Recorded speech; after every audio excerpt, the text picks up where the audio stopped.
Welcome back to the Vegans Who Live podcast. We have your favorite vegans here. We got Brooke Sellers, aka Miss Meatless Muscle, and myself, John Thomas, aka the Bodybuilding Vegan.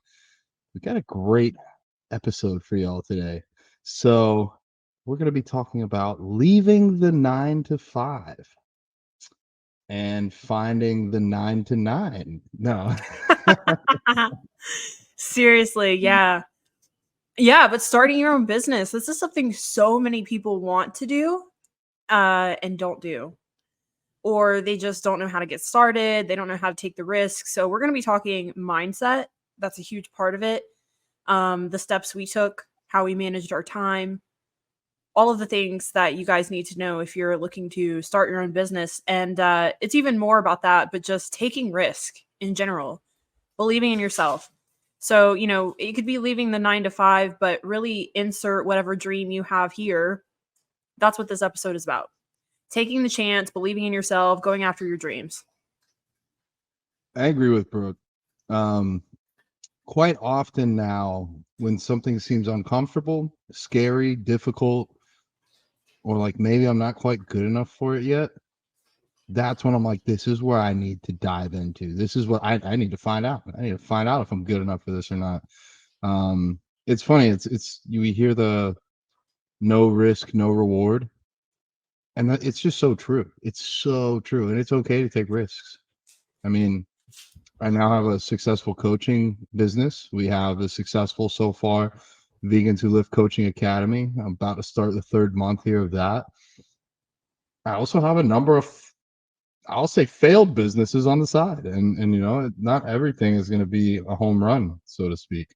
And you won't know until you try. So got a lot of, I think mindset's going to be the biggest part, but a lot of practical application to this as well. So we have no script. We're just going off the rip, and it's going to be great. I'm drinking / eating my iced coffee because I had my teeth extracted. They said you can't use a spoon. And I was like, well, or not, like, you can use a spoon. Can't use a straw. Another S word, straw. Yes.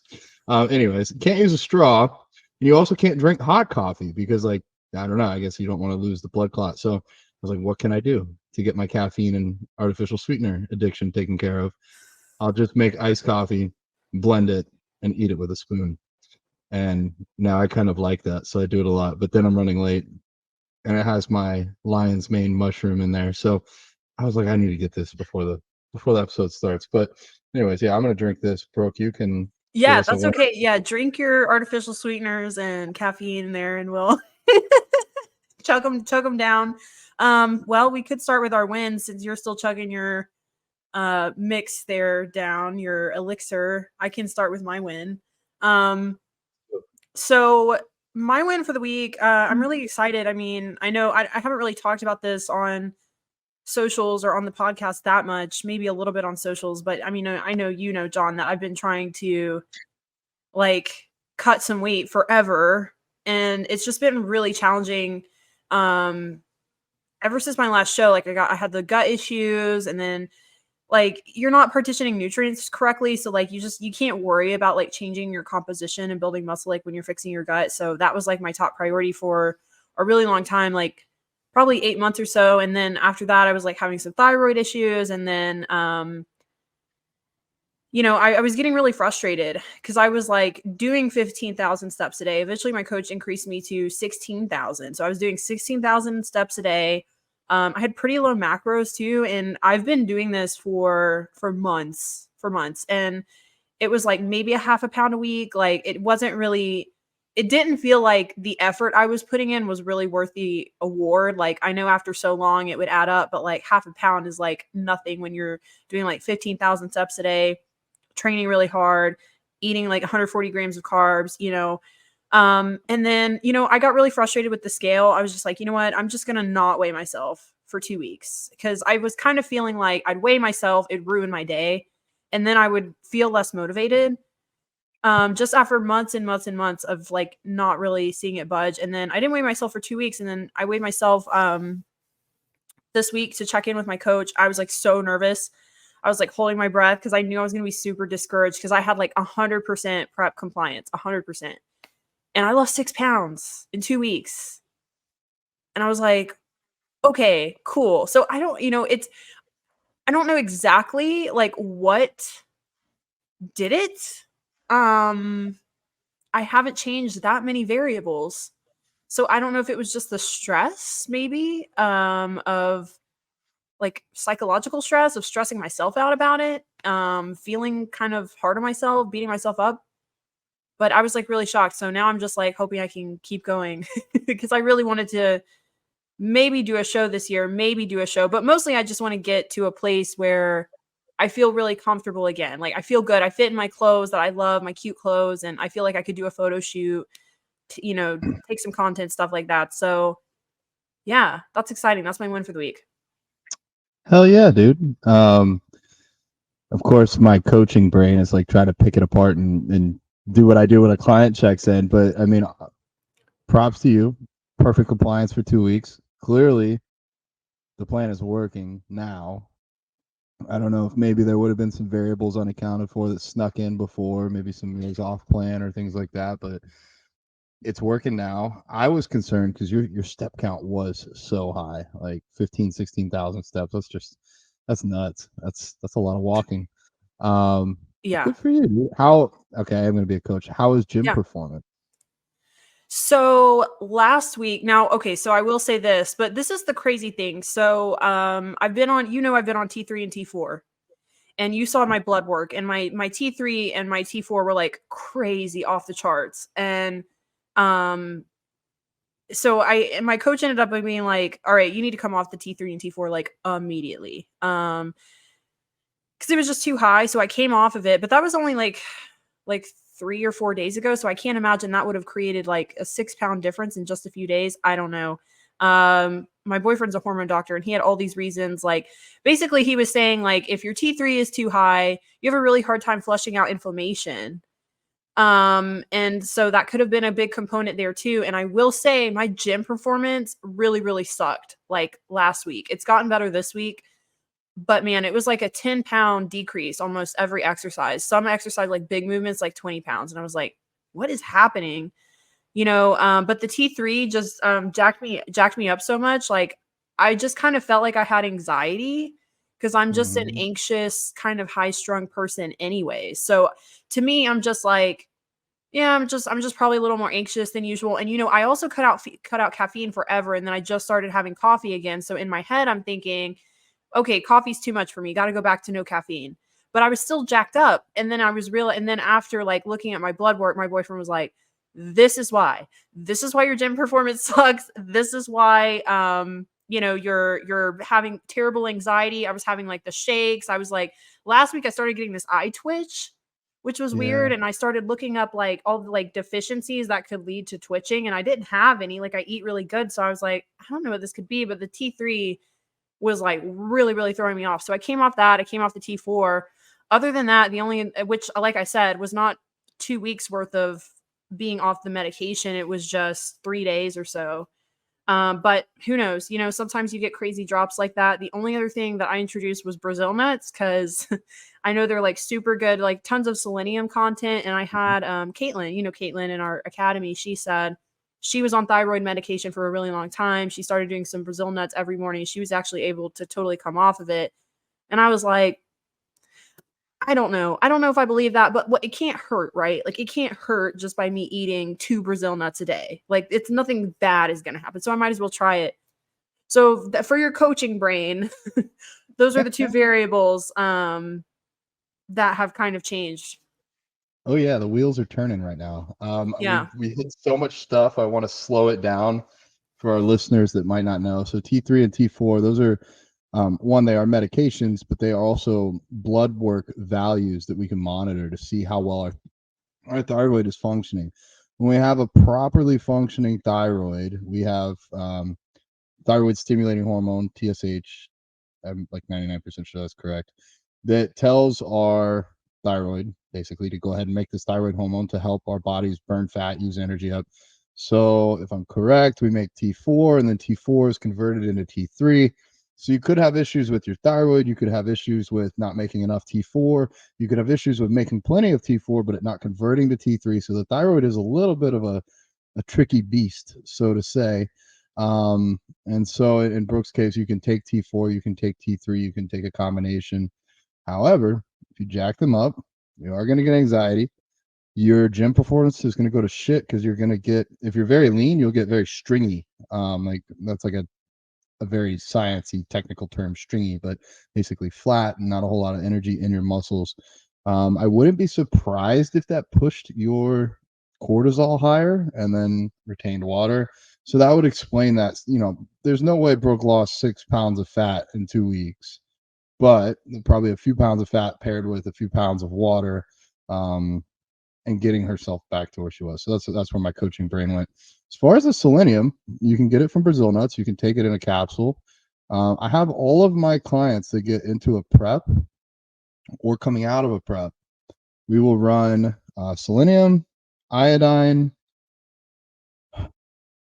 have a diet support product, and I forget there's another thing in there that I specifically use that one for. I don't recall the name. And then also ashwagandha. So all those can help with stress and keeping your thyroid functioning properly. All of those are over the counter, no prescription or anything needed. But definitely not a bad thing to have in play. I mean, I take part of that year round myself just to keep me in a good spot, even if I'm not using any T3 for prep or anything like that. So another reason, guys, you need to get your blood work done. So otherwise you wouldn't have Yes. known. I know. Yeah. I'm so glad I got blood work done because what I think is the issue is obviously so SIBO, having SIBO, there's a strong correlation between SIBO, having gut issues, and having a downregulated thyroid. So I feel like we had blood work while my gut was still fucked up, and then it was like, oh yeah, you got hypothyroidism, and now my gut's fine. I've been fine for months, and my thyroid maybe just came back online, but I didn't need the medication anymore. I don't know. I don't know exactly what happened, but that's kind of my guess because my gut has been fine for, I mean, since like your show, which was Mhm. October. Yeah. So yeah, I don't know, but look, I'm happy about it. Whatever happens, so I'm just gonna keep rolling, doing what I'm doing.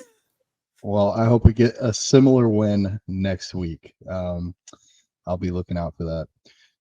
For me, I had to think what day it was. I've had to think what day it was every day for like the last week. I cannot. I'm surprised I'm here right now. I'm all over the place. However, I have not figured out how to become more balanced in any sense of the word, other than assigning time to where I'm not doing something. So it's not like I can just kind of casually have a night off. I have to like assign myself, okay, from 8 p.m. until 11 p.m., you're not working. And that's the only way I've been able to make it happen. But I think I talked about this last week. I'll just rehash it in case maybe somebody's brand new. If you're brand new, you're awesome. Make sure you subscribe and you share it to all your friends. Alex's goats, send it everywhere. But I had with talking with my girlfriend Allie, she had explained from her perspective how much I'm working, and I've heard it from you for years, Brooke, and I heard it from my dad until he passed, and I never listened to anyone that said I should slow down. I've wanted to for a while, and so I met with Sean, he handles my brand, but he also handles me because I'm part of my brand. And we set 3 goals. One goal was to have social media free Sundays. I modified that goal to where I can still go on Instagram as a user, but not as a contributor. Like I don't leave comments. I don't make posts. I don't get in engagement groups. Basically, if I just want to scroll, and I scrolled for like 15 minutes on Sunday, and that was about it. I replied to a photographer that wanted to do a photo shoot. That I felt I could do. Um, so I'm proud of myself for that, taking a slight step back there, because for a while now, I've posted every day on Instagram, and then there was a 2-year period where I ran 2 accounts, posting twice a day every single time for those 2 years, including Christmas. Like even Christmas, I still posted twice a day. I don't know. I was hustling. Then what else? I've told myself I would block some days off on my calendar where I don't assign myself extra work. So like I keep my base level of work, my clients, if I have like today the podcast, that's an obligation, but I don't add on 3 other podcasts and exploratory calls with potential clients, and just like to where I have like literally 15 things on my calendar. I've stopped doing that a few days a week. And then the last thing was to go actually meet Allie's sisters. I've known her for over 2 months, and so she lives with one of them. So it's like I've never even been to her house in 2 months. So let me go over there. We played some dominoes, and I got off my phone and just was present, and I'm proud of myself. So that's a big win of the week. Like I've done it once, which means I can do it again. Damn. It's Well, almost like I am so, so, so proud of you. So proud of you. And so happy for you because, like, it got to a while there. It's like every time we talked, like, you pick up the phone, I could just hear it in your voice. Like, you were just overworked and you were overstressed. I'm just like, man, he needs a day off. And so I thank the universe for Allie, putting Allie in your life, because I think Allie, especially just like who she is and her nature, she's like a very present, centered person. So I think she's really kind of rubbed off on you in that way. And yeah, you really really needed it. Truly, like, for me, I feel like cuz I mean, I love my community. I absolutely love my clients. I love everyone that I interact with on a weekly basis, but it's still a lot. It's a lot of people to keep in contact with. And then you do have the difficult people here and there. Social media is hard. Like, I posted a very vulnerable post about my weight gain, and I had this chick, trying to give me advice on my posts, just stuff like that. And it's constant. Every week I get stuff like that. And like, you can always talk about, like, don't let it get to you. There's strangers on the internet, but it kind of does. So like by the time Friday rolls around, I'm like, I'm done peopling. Like, I need to not people for a minute, So like having like even just one day, like Sunday off, like, cause usually I'll work half Saturday night and Sunday off. Like by the time Monday comes around, I'm like ready to do it all over again. Yeah. Yeah. I should have listened to my dad. I should have listened to you. I'm not always a great listener. If I hire somebody and I pay them to tell me what to do, I usually listen. I think the beauty of it with Allie, she never told me to do anything. She just demonstrated in her own life, hey, I had a rough day or whatever. I'm taking a few hours to go journal, meditate, and recenter myself before going back to work. And I'm just like, wow, like that's pretty freaking cool. That's not something I've ever done. Um, and just seeing her like, oh, hey, it's getting late. I'm gonna go to bed because I have to get up early tomorrow. Like, whereas I'm like, oh, it's midnight and I could work on one more plan before going to bed. Like, just watching somebody do, and I guess it's almost like me. I don't go around the world yelling at people telling them to go vegan. I just try and show them they can and how easy and how fun it can be and how great it can be. And she's basically showing me that with being present and healthy. That's it. It's just healthy. So I told her though, I thought about it. My initial reaction, um, much the same as when I went through that big breakup in 2022, the life changing one. I remember calling Alyssa and saying, I figured it out. I'm going to become the best person I can be so that I'll be the best partner for the next person I'm with. And Alyssa's like, why don't you just become the best person for yourself? And that kind of popped into my head. I told Allie, I said, you've been right. I see the way you're living your life. I need to do that, but I can't do that for you. I won't do that for you because I don't know the future. Something could happen to you in 2 weeks. And then what? I get off this journey of trying to heal myself and be balanced. No, I can't do it for you. I need to do it for me. And then by putting myself first and taking care of myself, I'll be able to be a better partner. So yeah, that's for me, that's a big win. It's a long time coming. I was gonna get a rose on this hand so that I got my V tattoo on my right hand and I want a rose on my left hand because my dad used to always say, stop and smell the roses. So somebody can ask me what is that, and I can just like smell my hand and be like, stop and smell the roses. But I would have been such a hypocrite if I had done that. And I feel like I need to prove myself for at least the rest of this month, maybe some of the next month, and then go get a tattoo. I already found my artist. It's a guy that's Cuban. Allie's Cuban. Her family's Cuban. And this guy speaks no English, and he lives in my neighborhood, and he tattoos people out of his apartment complex. So not going to name him because I don't know if, well, actually, I don't know if that's illegal or not. Anyways, Yeah, Yeah, I that's don't one know. way you could leave your 9 to 5 is just start tattooing people out of your house. Another um, thing I was gonna say about you though is like I feel like you've been hustling for a really long time. And so like just to get where you want to be. So it's just really what you know. Like you know working hard, going after what you want, no days off until you get to your goal.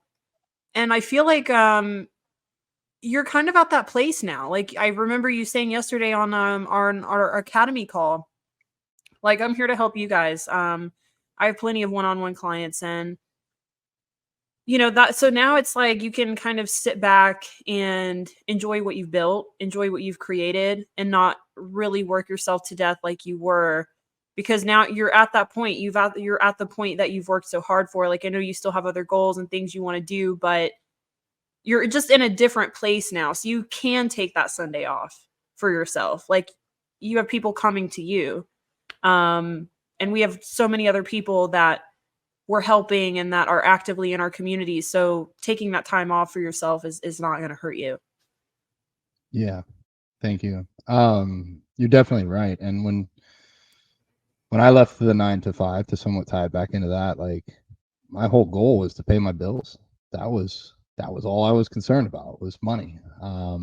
And I think that's okay. It's not like I was money centric. Like money's the only thing that matters. Like my family still matters, whatever. But like my main goal is to be able to pay my bills, and I can do that now. I could rest. I could just about cut my client load in half and pay my bills. Now, thank you, Sean. And I'll even go as far to say thank you, Brent, for bringing charity into my life.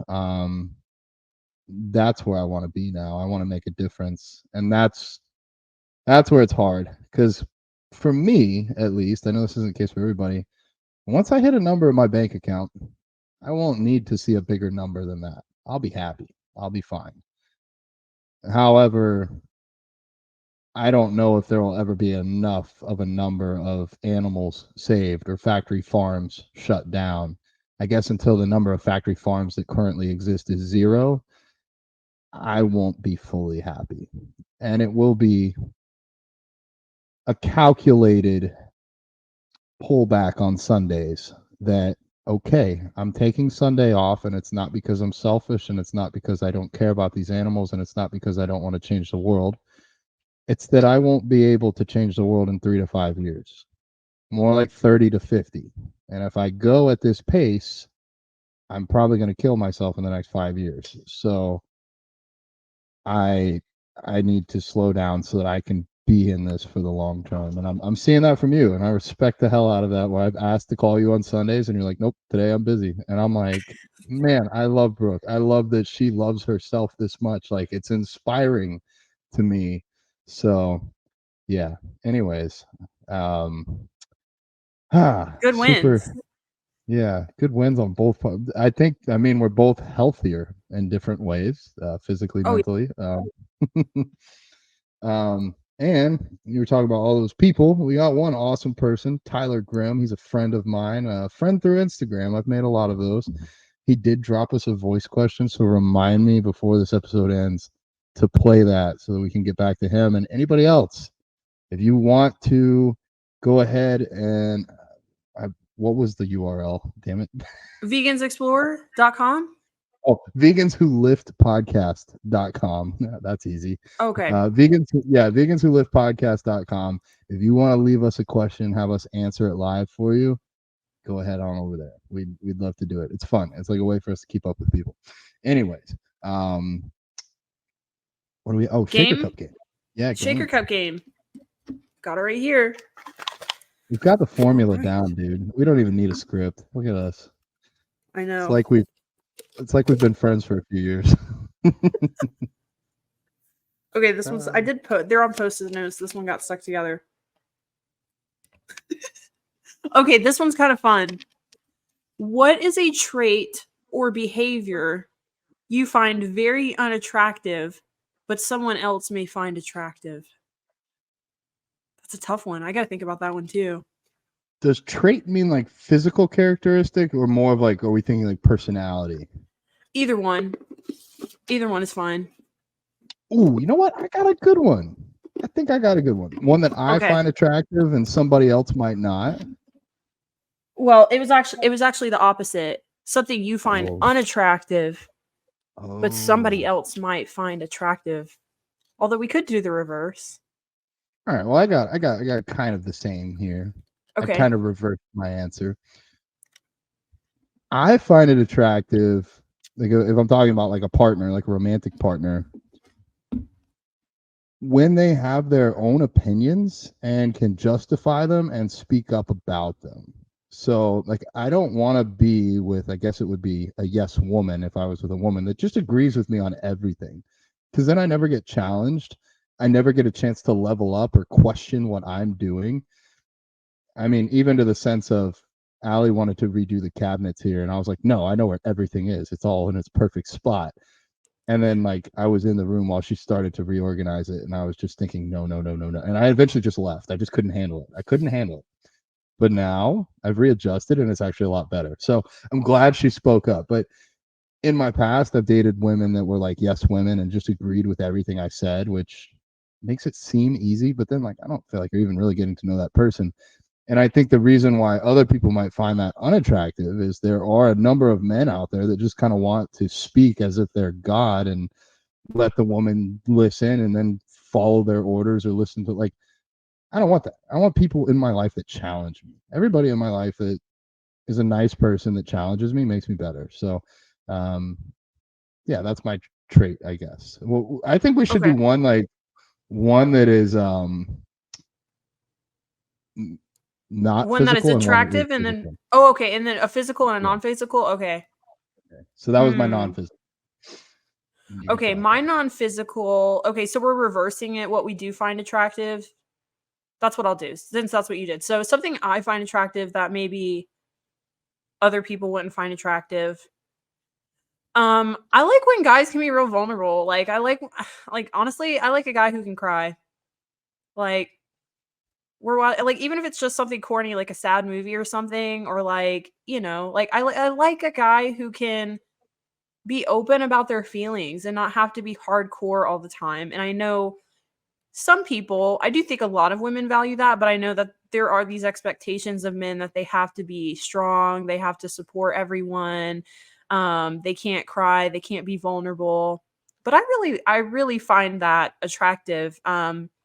Just anyone who can be their authentic self to me, whether that's being emotional, another one being really goofy and silly. Like I'm really goofy and silly, especially when I smoke. So I like somebody who can be goofy and silly too. Like I don't want somebody who always feels like they have to wear a mask and they have to be a certain way because that's what society expects of them. So that would be my non-physical. Cool. Yeah, I can't get through The Lion King whether I'm 3 or 31 without crying. That's a good Yeah, one. when Simba finds his dad dead. Wow. I just thought about this now that like my dad is dead. Um, shit, I think I probably cried more during The Lion King. I don't know what's wrong with me, but anyways, isn't that funny? Like we fall in love with these fake animals that speak, but then we eat them. We eat real animals. Not anymore, but we used to. Anyways, Yep. sorry, I'm all over the place. Does Steve cry? Oh yeah. Yep. Oh yeah. Yeah, Oh he cries during movies and I love it. I forget yeah. what movie we were watching the other day. Damn, I I wish I could remember it. But he got a little teary-eyed and I was like, "Are you crying?" I think that's a good sign of like your empathy. If a movie can move you so much, and maybe like you said, you're in tune with yourself. If you're in tune with yourself, if you don't block off everything that's hard and sad and don't let it near you, then you are going to be more likely to cry during a movie like that. Oh, I What's remembered what it was. Have you seen The Parent Trap? It's been a long time. That's with Lindsay Lohan, right? The old one, like from the Yeah. 60s. Oh no, So you we like so those old movies? I do like old movies. Steve turned me on to that. But so I loved the Lindsay Lohan one, but we watched the one from the 60s and it was really good. And we both cried at the end when the mom and dad like get back together. Like it was like a happy cry. It's just so cute. Like I can't help it. I'm a big crier though. Like Movies and music really, really move me. So I'm definitely like, I can't watch Old Yeller or like don't even speak to me about Marley and Me. Like, it's not happening. It's funny. Okay, this draws me in. All right, we're going off on tangents, but you know what? It's our podcast. We do whatever the hell we want. Do you watch Ricky Gervais at all? No, I don't. So get this, dude. I got a little high the other night, and I told Ali I wanted to kind of just zone out, not do anything important. I was like, let's watch this guy because we started Roadhouse on Amazon. Oh my god, that might be the worst movie I've seen in like the last decade. We got like halfway through it, and we both at the same scene were like, okay, we're done. Like literally at the same time. Like, so it's like Jake Gyllenhaal is this fighter, I guess based on the old Roadhouse movie. And at the point that we turned it off, I'm sorry if this spoils it for anyone else, but they were joking about this being a crocodile in like the Keys, in Florida Keys, like all this like crazy crocodile, whatever. And then the bad guy shows up at his boat, and then they fight, and he like kicks him into the water. And then the guy's like, "You should have killed me," and he's like, "I don't have to." And then the crocodile just eats this guy in half. I'm like, we're not watching Jaws. We're not watching like crazy crocodile movie. We're watching a movie that's supposed to be about a bar and fighting. And this dude just got eaten by a car. Anyways, we turned that off. Turned on Ricky Gervais. I had never like watched any of his recent stuff. He's vegan, and he uses his comedy to promote veganism and social issues. It really, whatever the most recent one, I think it was 2023 on Netflix. Find that one. I don't remember the name. I'm sorry, but if you have Netflix, just type in Ricky, you'll see it. Armageddon, it might have been called. I could be wrong, but it's Okay. about kind of like how he thinks the world is going to end, and like, but the whole like thing at the end was about how there's this website, Does the Dog Die? And like all these people watch like these movies and they can't watch a dog die. And I'm thinking about it from the vegan side. And then he's even like talking about Schindler's List, which is about the Holocaust. And people are asking, does the dog die? It's like, do we care about, I care about dogs, but like 6 million people died. And you're asking if there's a dog death on the screen. This is a little ridiculous. But anyways, yeah, so he's huge vegan. And it inspired me because he's smart. He's not a vegan out there parading vegan themes. He's a comedian. Comedians can reach all people. And then he can sprinkle in this message and get all people thinking, not just the people that are already vegan, that are already like that. So it made me think like, okay, I'm a bodybuilder so that I have a platform so that I can speak about being vegan. And he's got his comedy thing and he's on Netflix. He's reaching probably damn near billions of people. What can I do to be more like that? So, anyways, big tangent, but Ricky Gervais, I suggest you get high and watch one of his. You'll enjoy it. You and Steve could I will laugh. It's watch it. goofy. Let me know what you think. We could talk about it next week. Anyways, we're all over the place. Yeah, people are like, when do I find out how to quit my job? That's what I've been waiting for this whole time. Well, first, I got to talk about physical attributes. So I'll say it. I wasn't always like this. Like when I was 16, I was not like this. But now I like a woman with some muscle. I think it's being around the gym. And I think it's almost more, it's not even so much about how much muscle. It's that if the woman takes care of herself and goes to the gym, Allie, she does. And even if they're not like super jacked, it's like I appreciate the intensity, the drive, the effort, the consistency, and the love for yourself that it takes. I guess it wouldn't have to be the gym. They could be a sprinter. They could be a whatever. Like if I'm getting my choice and I'm picking a woman, someone that takes care of themselves physically, not even so much for the looks, but just because of the effort that goes in. So that's one I'll say. I know some guys don't like their girl to work out. To each their own. I'm gonna have to steal that one. That was mine too. I've been seeing these videos go around, where like there'll be some guy with like a mic and he'll interview people on the street, and they were this is really funny. I don't know if you've seen this video, but he was interviewing a group of girls and he was basically like, would you rather have a guy with muscles or a guy with a dad bod? And a lot of girls said dad bod. And it was really funny. Their responses, like they're like, why would you choose a guy who has a dad bod? And most of the girls were pretty honest, and they were just like, well, a guy with a lot of muscles is usually egotistical, like he's full of himself, he's selfish, like all this stuff. He's going to spend more time in the gym than he's going to spend time with me. And then some of the girls were even more honest and were like, well, you know, I'm not in good shape. So if I was dating a guy who was in really good shape, I'd be really insecure and there'd probably be girls all over him all the time. So I thought it was interesting that they had that perspective. One particularly funny video, I don't know if you've seen this one, but they showed these girls a picture of Sebum and they were like, what do you think about Sebum? And they were like, oh, he's got a dad bod. Like, no, I'm not interested. Like, and I'm like, what is a dad bod to you? Like, he That's was a in off daddy season. bod.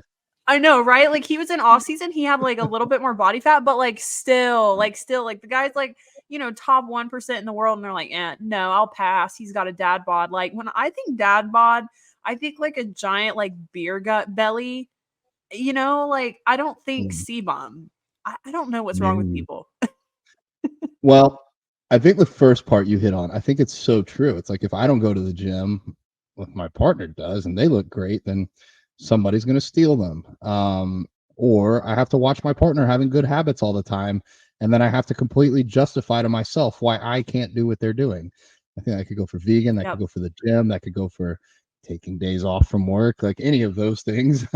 If your partner's doing it and doing a better job than you, you're probably going to be not feeling great about yourself. I had one more thought and then I forgot it.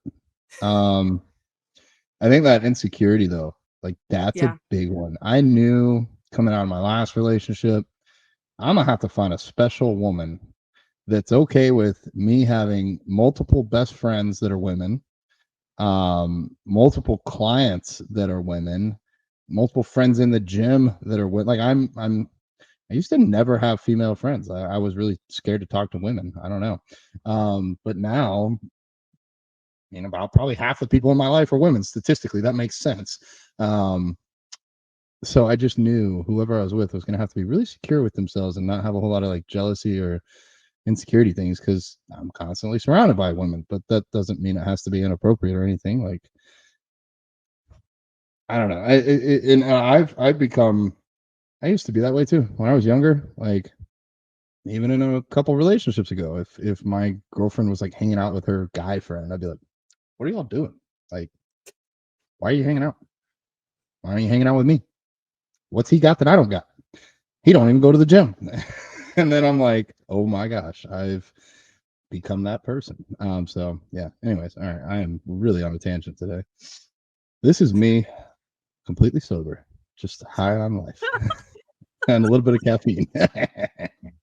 That's the Oh ticket. God, my coach updated our athlete check-in form. It included total stimulant usage in milligrams. I was just like, do I lie or do I Oh my tell the gosh. truth? I put a sliding scale. I said 500 to 750 milligrams of caffeine. I think that's probably reasonable. My pre-workout is 250. So like on training days, I'm at least getting 250 and then whatever half of a pot of coffee is at least. Well, at At least you're least. a big guy. Yeah, there we go. Just get bigger so you can use more caffeine. Um, all right. Well, we are a solid Here we go. 39 minutes Yeah. into this, and we haven't given anybody any advice on how to leave their job. All right. So you find your boss, you say, "I'm fucking done. I quit," and then you walk out. And that's how you do it. That's how you leave your 9 to 5. Oh my gosh, Oh, that's one way to do it for sure. It's a funny story for me though. In a way, I definitely didn't say fuck you, but it was definitely in my mind when I was putting my resignation in. But I was working at a bank. I guess we could just tell our stories first if you want, and then get into yeah. it. Give some Yeah. backstory. How old were you when you got your first job? Oh, well, my first job, I think I was 17. I worked at Burger King while I was still in school. My Yeah. God, you've come so far. Did they have? They didn't even have the Impossible Whopper back then, did they? Oh no, I wasn't vegan yet though at 17. But I was terrible. I would go into work and I'd be like super hungover and like eat a bunch of chicken nuggets and fries and stuff. And they had breakfast and Wait, wait, wait, wait, anyways, wait, wait, wait, wait, wait, wait, wait. You said 17 and hungover? yes. All right, at least you're honest. I actually started Yeah, I was drinking at terrible. 16. I probably drank more from Okay. 16 to 18 than 18 plus. But anyways, Same. I know, because like when you're a teenager, you think it's cool, and then like now I'm like, "Ugh, you couldn't pay me to drink, really. Like I don't want to wake up hungover the next day. I want to go work out. shout out to my client. He just relived my early 20s. He's like, dude, I think I gave myself PTSD. I drank so much. I threw up for 5 hours and then like couldn't lift for the next 4 days. And I was like, all right. Sometimes you need that experience. That was definitely me. Like I think when I think I finally stopped drinking in my teens at some point, because I had just some horrible sickness from a bunch of rum, and now like if I smell rum, I just can't do it. Like I want to vomit. It was just too much. And yeah, like I want to feel good. Like I want to get up the next day and work out and go walk, and like it's life is just better when you're not hungover, you know? Yeah. And I mean, honestly, like, no doubt I have some fun memories from when I got fucked up and drank. Yeah, But what did I ever do? Like, what did I do that contributed to my current life? exactly. Nothing. Nothing, nothing. And good And don't drink Lord, your calories. there's a number of days where had I just not gotten lucky, I could have ended my life or someone else's. Like, drinking is, I mean, you think you can do stupid things. Well, you can do stupid things. You allow yourself to do stupid things. Yeah. Oh man. Okay, Yeah, sorry. so, so I would go, sober up with the hash browns in the morning, because they have breakfast, so, that's what I would typically do, but then eventually what's that? Sorry, I just have to say this. The French toast sticks are vegan, and I haven't had them since I was a Oh, kid. shit, no way! Well, I Yeah, used to love those. we gotta try those sometime. We I need to do it. haven't probably in like 20 years had those, but yeah. Anyway, sorry. Cool. Well, yeah, so Burger King, I could tell so many stories about that. That's like a whole nother podcast, but it was terrible. Like I was treated like shit. I got fed up. I ended up just calling in one day and I said, "Hey, I quit." Like that was it. I just didn't show up. And then my next job, I worked at a dog daycare, which was a lot of fun. It was a lot of fun. I loved that job. It was very hard. I would get like 25,000 steps a day. I lost a ton of weight during that job, but it was a lot of fun. Like I love it. I love animals. I love dogs. So it was a blast. And I did that all the way through college. And I kind of got out of college and then thought to myself, well, my dream was to be a personal trainer like I'm doing now. But at that time, I don't know. I guess I didn't see the potential of an online business there. So I started out working at like this gym in person, which is like, I look back now and I'm like, God, I went to college for 4 years and then I was working at a gym as a personal trainer. My parents probably were just like face palm. But anyways, not that they even paid for it, had to pay a lot for it because I actually had a scholarship. So but still, so I was working at this gym and it was absolutely terrible. It wasn't your commercial gym, it was like a family owned gym. And I pretty much made no money. I was so broke. And they were really, really hard on me. I was like the new kid basically in the gym. So I had to do all the stuff everybody didn't want to do, like mop the floors at midnight when we closed. And I mean, I was working like 12 hours a day. I was so overworked. My boss was like my trainer coach. And at the time, she didn't feel like I was lean enough. So she had me like dieting down hardcore. But she had at this point, I was vegan. She had no idea how to work with vegan diets. So like my diet was terrible. But like if she saw me eating something off my diet, she would like just absolutely like flip her shit out on me, embarrass me in front of everybody. Like it was like a really toxic kind of environment. From being just so overworked, stressed out, under eating, I eventually hurt my back deadlifting. She wouldn't let me out of teaching classes and stuff like that. So I ended up having to quit.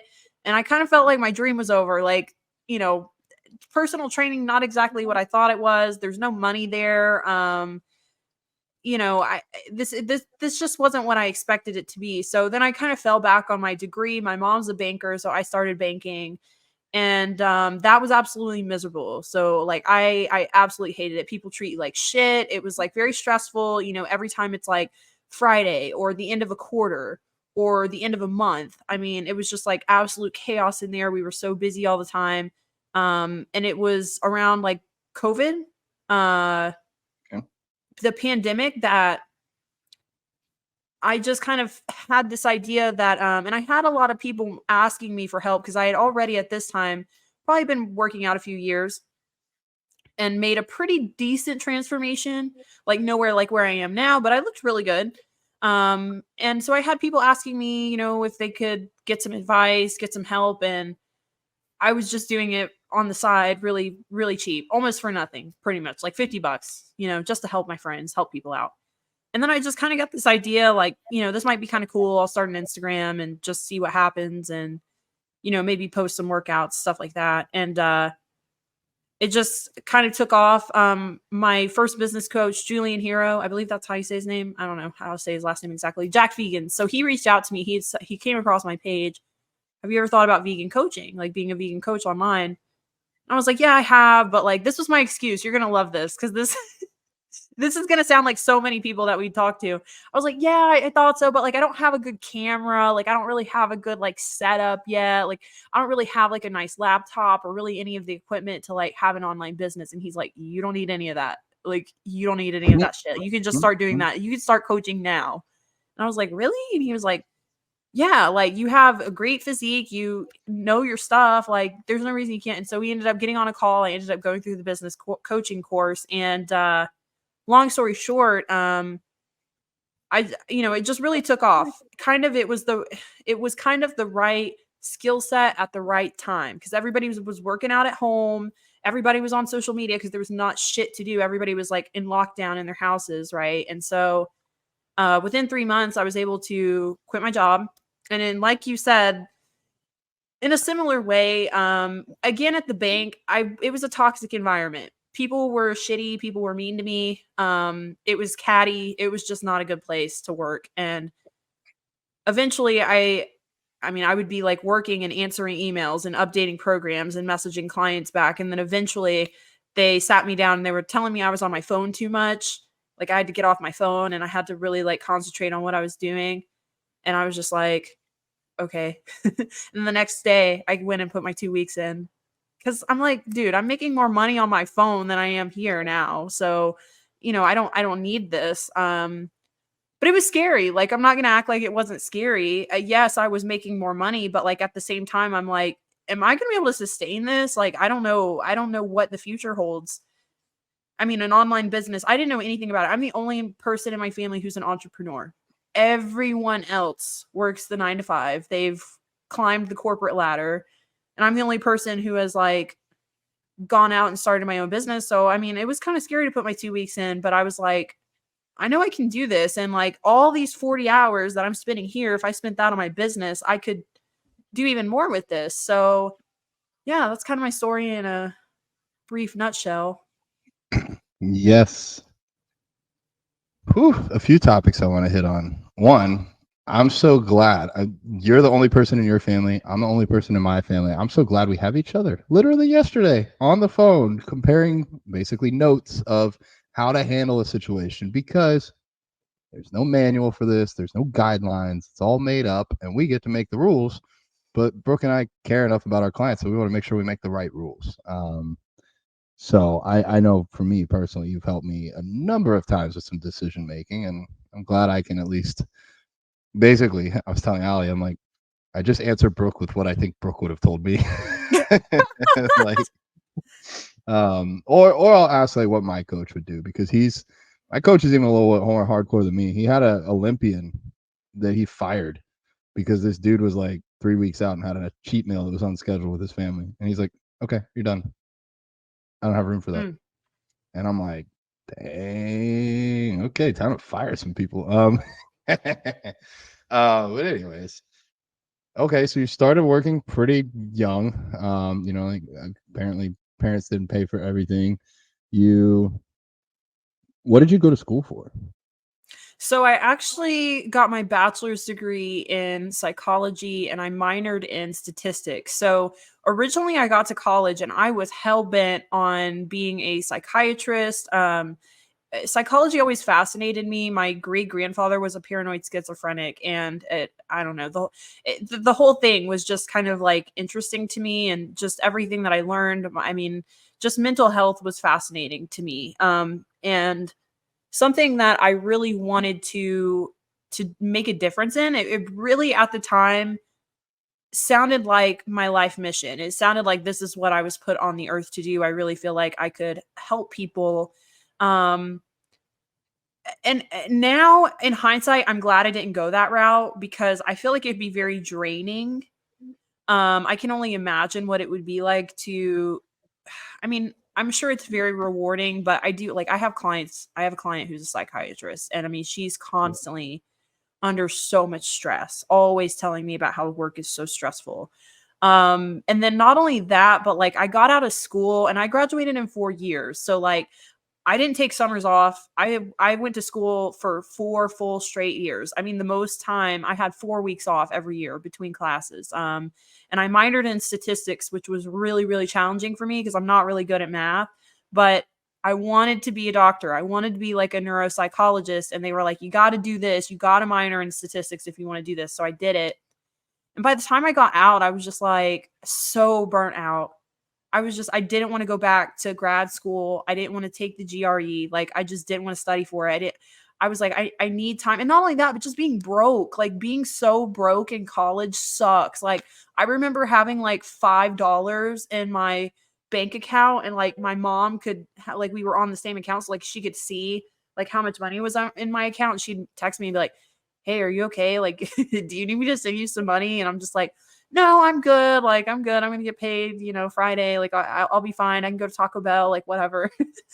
So I just wanted to get out. I wanted to work. I wanted to live my life. And thank God, because I wouldn't be here today otherwise. Yeah. Wow. Well, you kind of do use a bit of psychology for coaching. I will say Absolutely. the stress level, there's definitely stress with coaching. And I think we assign ourselves stress because really at the end of the day, it is a bit more stressful to coach competitors because if it's a competitor that listens to me and does everything I ask, if they don't do well on stage, that's my fault. And that's a bit of a burden to carry. Can't carry it, don't be a coach. But I'll constantly like second guess myself or look over everything I've sent just to make sure. But for a lifestyle client, if I do the worst, if I fuck up and they don't lose some pounds this week, or they don't quite hit their goals, and I'm not saying like from a health perspective, I'm just saying like I gave them too many calories, they didn't lose any weight. Nobody died. I'm not a cop, I'm not a nurse, I'm not a doctor. I'm not the president of the United States conducting a war or not. So if I fail at my job, nobody really gets hurt. And so I think we can try to take the stress down a notch, but sometimes clients are difficult. And I guess being a psychiatrist or psychologist, either or, you kind of have people's lives in your hand a little bit more than we do from coaching. So Oh, yeah. yeah, I can imagine that would be stressful. I did want to hit on, you mentioned working at the doggy daycare, getting your steps Yes. in. I worked at Publix about the same age, and they had a cart schedule. You had to do carts at least half an hour, 2 times every time that you worked there. And I would just go ask everybody for their carts so that I could get my steps in. That was before I tracked steps, but I was like, I walk about 3 miles an hour. If I do 3 hours of carts straight, that's 9 miles. That's got to do something, right? I don't know why I was doing so much cardio back then. Probably because I was eating a lot of food. But yeah. Anything else on your end before I jump into my backstory? There were other things, but yeah. Yeah, we could, I'm sure we'll get into it later. But yeah, definitely I never, I don't know, I kind of always knew I would be doing this. Like, this was my dream at one point. Like, when I started working at the bank, I started getting ideas in my head, and I started seeing other people like Julian and a couple other people who were vegan, and they were doing this, and I'm like, there's no reason I can't do that. And then I started like journaling every day, and I would write literally every day in my journal. By the time I'm 25, I'll own my own business. By the time I'm 25, I'll be an online vegan fitness coach. I'll be making 10K a month. And like, it's just crazy. Like, people always say to like do stuff like that, and you're like, okay, like I'll try it. Like, but you really start believing it, and then you start aligning with it, and then you start acting on it, and then you're there. And then now my journal's totally different, but I'm like, who knows? Like, I did this, but I did it before I was 25 because I believed it and I started acting on it. So maybe the goals that I'm writing now in my journal for 5 years down the road, like, will happen even sooner. So I don't know, but yeah, that's my story. And I'm sure we'll talk a little bit more later. But yeah, I'd love to hear your story. I know you've had some crazy jobs.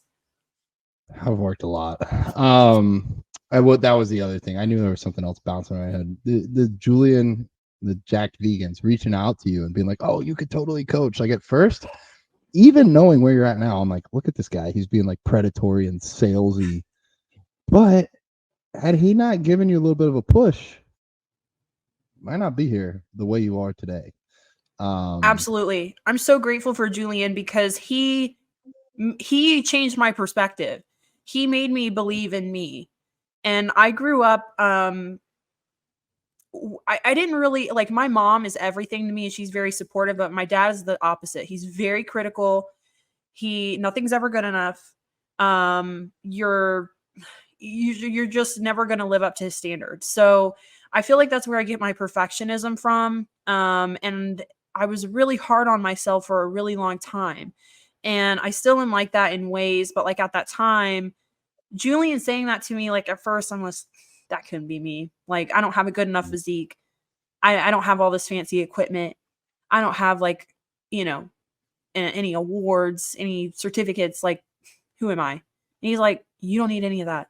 Like, and you do have a great physique. Like, and you do know a lot and all this stuff. And so he really changed my mindset and made me see like, I could do this. I could really do this. So I'm very, very, very, very grateful for Julian for reaching out to me because I would not be here living my dream if he had not. It's awesome. And I mean, that's what we've determined for the Vegans Who Lift Coaching Academy. You know, this is our first run through with it. Our first 12 students. We retained all 12 for the second month, and hopefully we'll get all 12 again for the third and final month. I thought it was going to be like technical hurdles, like how to best post on Instagram, how to set up your LLC and your bank accounts and your website, and all of these like technical things that took me many years to learn. I'm seeing right now, it's that mindset, it's that journaling, it's the believing in yourself that's been the biggest hang up for our students. And so it's helping me think how we're going to run the next one and how we can be even better at assisting people and helping them learn to believe in themselves, and maybe taking on a few more people that don't believe in themselves and turning it around and have some more Brooks in the world. Like, yeah. That's why I try to tell all of them. And I mean, you hear me say it all the time. Like, we believe in you guys. Because sometimes that's really what people need. Like, that's what I needed at that time. I just needed somebody to tell me like, hey, you can do this. Because nobody else did. Nobody else believed in me. Nobody else thought I would do this. Like, everybody was like, you're doing what? Like, there's no way you're gonna make it. Like, personal trainers don't make any money. Like, everybody doubted me. So, but it was just like Julian and this small group of people that I had that I was in this business coaching with, they all believed in me. So that was enough for me to keep going. And then eventually I believed in myself. And then that was all I needed. That was all I needed at that point, was to believe in myself to make it happen. And, there's an old proverb that says, if there's no enemy within, the enemy outside can't hurt you. And that's so true. That's so, so true. And most people, they have an enemy inside. And that is the biggest thing that's holding them back. Not the technical stuff like we thought it would be. It's the own obstacles and distractions they create for themselves. So true, dude. Holy crap. That's a good one. I like that. All right. I'll knock mine out relatively quickly. First job ever, I was like 15. I started really like 14, but I didn't start getting paid until 15. I would watch kids at a nursery at my church. It did two things. It got me a paycheck and it got me out of going to church. So I was all about it at that age. Actually got me 2 long-term relationships, actually. If you're trying to date, be in a place where the gender ratio is way off. So if you're a man, go become like a nurse, or work in a nursery with kids. If you're a woman, I don't know, I guess go be in a men's centric field. Anyways, I'm going to stop giving dating advice, but I worked there, found out real quick I didn't want to have my own kids. So that was another plus. Ended up having, by the time I was 16, I had at least 2 jobs for like the next 5 years. I worked at Publix. I worked at a tire shop. I worked at GNC. I worked as a valet at a hospital. I'm sure I'm forgetting. I worked at a fish store. like an aquarium, twice Oh, actually. I loved fish. Those were my animals. Um, I'm forgetting a lot. And then all of this is before getting my AA degree in criminal justice, and then decided I wanted to become a cop. So I went through the police academy, ended up working as a corrections officer for 3.5 years, mostly on nights. That was interesting. Got a lot of stories there that we can save for another day. Went back to school during that time and wanted to work in finance. Ended up graduating, getting a job in Texas for a few months, and then moved back here right before COVID. And that was the best thing that ever happened to me. Not COVID, but getting laid off, because the small little real estate company that I was doing finance for here, not here, but in Gainesville, they laid me off right when COVID hit. Like the first week, a bunch of people started working from home. The second week, they're like, "See you later. We'll let you know if we're going to hire you back." I never heard from them again. So I ended up working for someone who is now a very close friend, and he runs his own business. And so I got to learn, how do you run a business? How do you do email marketing? How do you do customer service on the phone? How do you do inventory? How do you order new products? How do you create new products? How do you put them on Shopify, build a website, YouTube, Photoshop, all the things? And then I did that for 2.5 years, almost 3 years.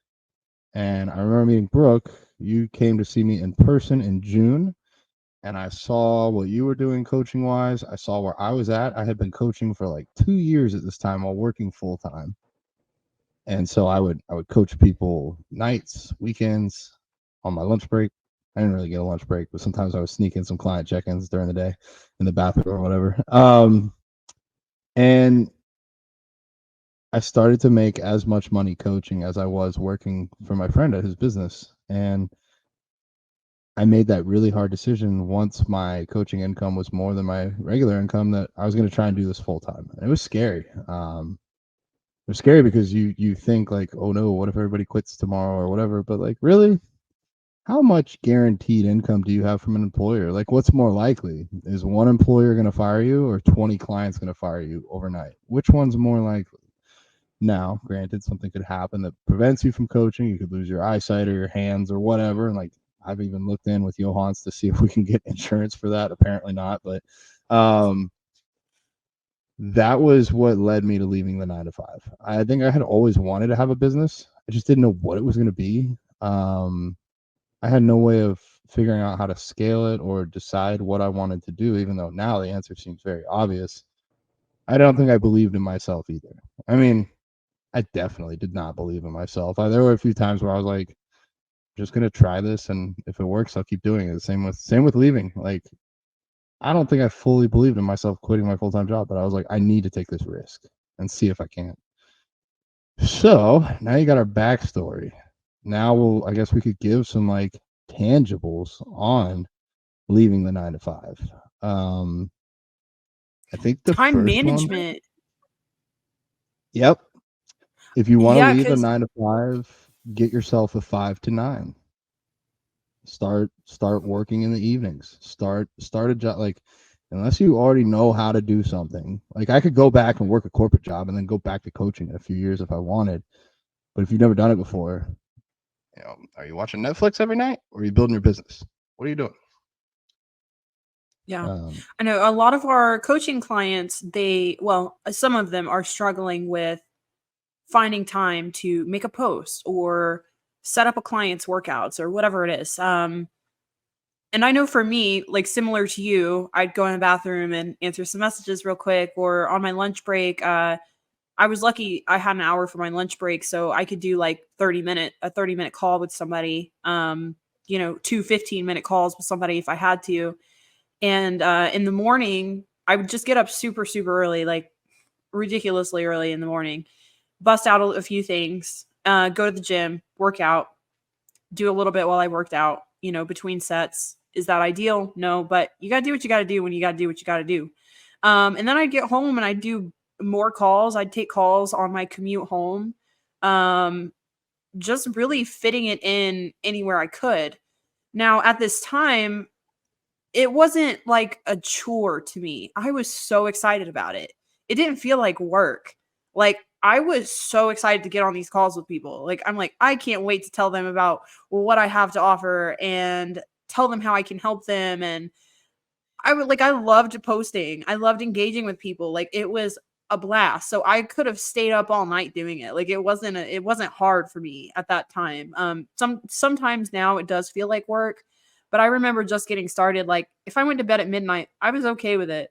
Like, I loved what I was doing. And I feel like you kind of have to have that a little bit. It has to feel like whatever your why is, of course, like you need to feel like you're making a difference, you're saving animals, you're being the change, you're showing people you can be fit and healthy as a vegan, like whatever your why is. At that time, to me, my why completely overrided being tired, being, hungry, being out of time, needing to go to bed, needing to get up later, sleep in later, all that stuff. Like, it was just too important to me. So I think that's really important too. So yeah, how would you say you managed your time? You just kind of worked it in a similar way?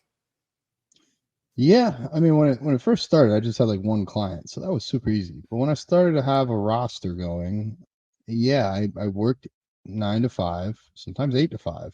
I had the option to come in an hour early. So in that case, I would get up an hour early and work on clients from like 7 to 8, try and get caught up on anybody that had checked in overnight. Go to work for the whole day, try and get to anybody that I could while I was at work, and then go to the gym. And then my cardio time at night, I would be replying to clients. And then when I get home and I have my computer, I'd work on plans. And sometimes I would end up having to work till midnight and then get up and do it all again. Like, sometimes it was hard. Weekends became catch up time. Weekends became time that I could knock out plans or call people. And now it's like I don't even know what a weekend is. I don't ever take a time off. I didn't I've even been think about scheduling weekends. blocks. Yeah, I remember when you were saying you got 4 weeks off for school, and I was just like, if God was like, all right, all your clients are on pause for 4 weeks. What are you doing with your life? I'd be like, I have no fucking clue. Sleeping Yeah, I for two know. of them. I got 8.5 hours of sleep the other night. That's the most I've had in over a year, and Oh my gosh. I That's still woke up tired, but it's okay. I'm gonna get more. Um, Anywho, I forget where we were going. Time management, I think, was what we were at. Mhm. Yeah, you just gotta want it. I mean, you gotta make time for it. I'll be honest, if you got kids, it's probably gonna be harder than if you don't. I remember when I had stepkids, one of the hardest things I had to say was like, they're like, "Hey, can we watch a movie tonight?" And I'm like, "Sorry, guys, like I told this client I would get their plan done." I don't necessarily regret that. My mom used to do the same thing. She would work from home and she'd be like, I can't talk to you right now. I got to take a work call. And I'd be like, you were right there. You could talk to me if you wanted to, but you don't want to. You know what? It was a good lesson for me to learn as a kid. Like, sometimes you're going to have to be patient. And sometimes you're going to have to make sacrifices if this is what you want. And I'll say this to anybody listening. If this is what you want, whether it's coaching or another business, if you want it, you'll make it happen. If you truly want it, it's going to happen. Same as I feel like Brooke manifested it for herself. She journaled. I had always kind of wanted it, but when I really wanted it, that's when it happened. Um, I think there's so many different aspects to talk about, but don't. I think the biggest issue that all of us have had probably is starting.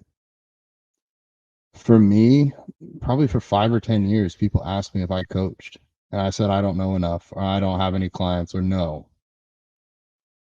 Finally, I just said yes. My ex at the time, she was like, "You're an idiot if you don't take this person's money." And I was like, "All right, well, I don't want to be an idiot. I guess I'll take their money." Not exactly the nicest way of getting into coaching, but somebody pushed me almost the same way Julian pushed you. And we're pushing these 12 clients like we told them this week. I don't care if it's free or not. You're getting a client. You need to have a client. You need to start. So whatever your business is, start. It's not going to be perfect. I guarantee it won't be perfect, but that's fine. It doesn't have to be perfect to start. You just got to start to start. So That's that's a good point. Yeah, and a lot of people that was me. I was hung up on, oh, I got to have the good camera. Oh, I got to have a laptop. I got to have this. I got to have that. Like, no, those things all come later. You need a phone, and everybody's got a phone. Like, you can do it. People overcomplicate it, but again, it's creating those obstacles instead of just starting. I think it was Jordan Peterson. I was listening to a motivational speech. I've been really enjoying those lately. He said something like there's two types of people in the world. And there's the people who just start, and there's the people who wait to have the feeling to start. And there's people who wait and wait and wait and wait till eventually they feel like starting. And then there's the people who start because they need to start to get the feeling. And the person who waits will always wait, and they'll never get anything done. And the person who just starts, they'll be ahead of the game before they even feel like starting. So I think the biggest thing, and just like with a fitness journey, it's so similar how, I mean, really anything, going after any sort of dream, whether it's a business or a fitness journey, they're so similar in a lot of ways. Like with a fitness journey, you think about people, it's very similar to being like, well, I got to get in shape before I go to the gym. Otherwise, people are going to laugh at me and stare at me and look at me. And it's like, no, you don't have to get in shape before you go to the gym. That's what the gym is for. But there are people who think that, oh, I need to lose like 10 pounds before I get in the gym, or whatever it is. I need to buy all these supplements before I start. That's the least of your problems. You just need to get going. So I think a lot of people fear the risk of failing. Mm-hmm. They fear the risk, so they self-sabotage. I got to lose 10 pounds before I go. Well, you damn sure know well you're not going to lose 10 pounds. You're not going to change anything. You're just creating this fake rule. I think that's another thing. Mindset. I wanted to like make a podcast or a post on this because when we're born, we do whatever the fuck we want. We shit in our pants. We eat what we put whatever we want in our mouth. We cry when we feel like it. We sleep when we feel like it. And we get a little bit older and we realize there's these things called rules. Parents make rules. You're not allowed to climb on the counters. You're not allowed to stick quarters in the electrical socket. There's all these rules. And then you get a little older and you realize there's laws. Like, oh, we're not allowed to take from this person without paying, or we're not allowed to use this drug because this company doesn't make money from selling that drug. You have to use this drug because this company makes money from selling that drug. You realize, I'm being a little bit funny, but also serious. You learn all these laws. And then I think that's like a bell curve or like a little bit of a circle of life. Just because it's a law doesn't mean it's moral. It's legally fine to go kill an animal and eat it right now. Any animal. I mean, I'm pretty sure I could go kill a dog and eat it. As long as it's not somebody else's property. I don't think there's any law against that. And then you start to learn there's rules. So your parents told you all these rules. You're white, you can't marry a black person. They told you that you can't be vegan because you got to have protein from meat. Like whatever those rules are that they told you, it may or may not be true. And then if you keep going further, all the rules you told yourself. I have to lose 10 pounds before I go to the gym. I'll start a business once I create my full website. Or I got to wait until I have the perfect application form to take on a client. Once you get rid of those beliefs, you got a clean slate, you can do anything. So I think a lot of this is unwiring your brain from what everybody's told you and realizing in business, there really aren't rules. I mean, all the parts of brokenized contracts and how we conduct business with clients, those are all made up on our end. Now, I'm not going to enter into a legally binding contract and not keep up my end of the deal. There might be legal repercussions, but you get to determine what the rules are that you want to follow and that you want to enforce, and get rid of all those beliefs that limit you. One way that I like to do it in the gym and also with business is to really put some skin in the game, put something on the line. Say we're taking leg press. You got 8 plates on there. I don't know how strong you are. And you go get 10 reps. And I say your best friend, your child, your parent, your significant other is going to die if you don't do 10 more reps with perfect form. Can you do it? Even if that first 10 reps were hard, most people, if I had their significant other in the gym with a gun to their head, they'd probably get those next 10 reps. And then you can also apply that to business. Myself, right now, we're towards the end of April. If my whole family was going to die, if I didn't sign 10 more clients before April was over, could I do it? You're damn straight I could. I'd be on the phone. I'd be on the street. I'd be hustling. I wouldn't be sleeping. I'd be making it happen. Guess what? My family ain't going to be kidnapped and killed at the end of this month. So if I really wanted to get 10 clients by the end of this month, I could do it. It's just, do I want to? So for you guys listening, what do you want? What are you willing to do to get there? It does not have to be perfect, and it shouldn't be perfect to start. That's how you learn. If you hit it out of the park like your first week, probably haven't learned anything. You just got really lucky. So I don't know. That's a great point. No, but that's a great point. I didn't even think about like the social constructs that limit people in their dreams and their desires and living a life that they're proud of. It's like you said, we enter the world, and the world is our oyster in a sense, for lack of a better vegan term. And then, we go on and we get bullied and we get picked on for what we wear and what we look like. And like you said, we get reprimanded in school or by teachers and bosses and coworkers, and it just goes on and on and on. And then eventually you're kind of, you're in a paradigm in a sense, kind of a lot like being vegan and not. You're told all these things, and eventually you kind of believe it, and you shape your personality in the way that you live your life to fit into this paradigm. So it's hard to be different for a lot of people. It's hard to stand out. It's hard to be the one in the room that everybody's eyes go to. And as you were saying, like, it's almost a game. You know who comes to mind is Elon Musk. Elon Musk has completely just like hacked his life and just pretty much shown the world, like, this is all a game. Like, it's what you created. I mean, Dogecoin, for example. I forgot about that. Yeah. Like, that should have never even been a thing, but it was a thing, and it's still a thing. A private company going to the moon, like, and Mars. Buying Twitter. Yeah. I mean, all the crazy stuff he has done. I mean, he's done some crazy stuff. And he's just basically saying, like, look, like, this is all a game. Like, once you can get out of that mindset, like you're, an animal trapped in a cage, basically, like, you can you realize, like, life is truly what you make it. Like that Hannah Montana song. I don't know if you're a Hannah Montana fan, but I loved Hannah Montana, and I always think about that song, like, life's what you make it. But truly, it's so true. And like, that's kind of where we are. It's like, our life is what we make it. Like, we could, if we didn't want to do this anymore, we wouldn't have to. We could go work a normal job. But if we needed to hustle, if we needed to get 10 clients, like you said, by the end of the month, we could do it. It's a mindset.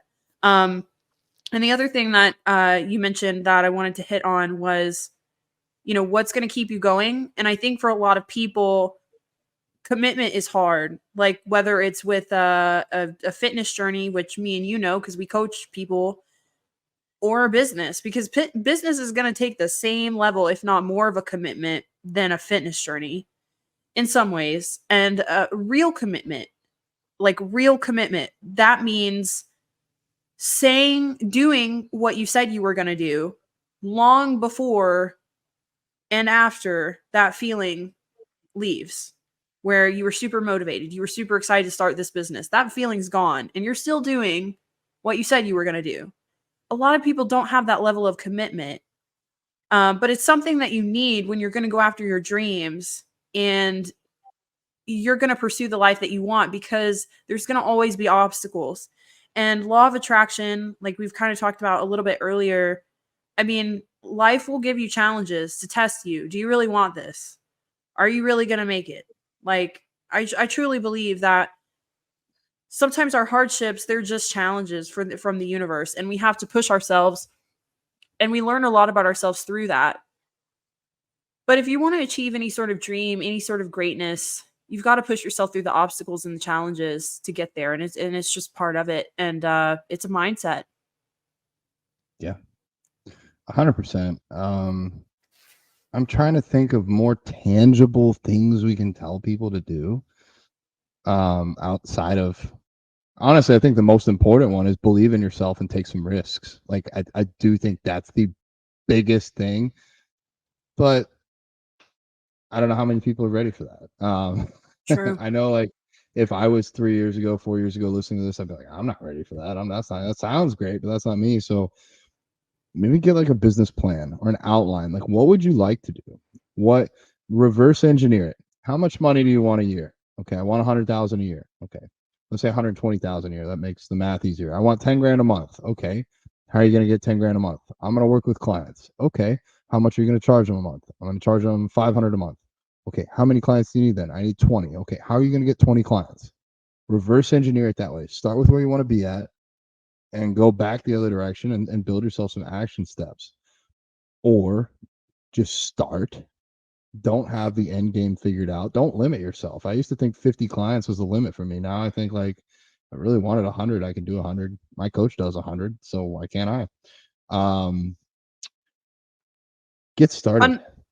Another tangible item I would say is to have some sort of mentor.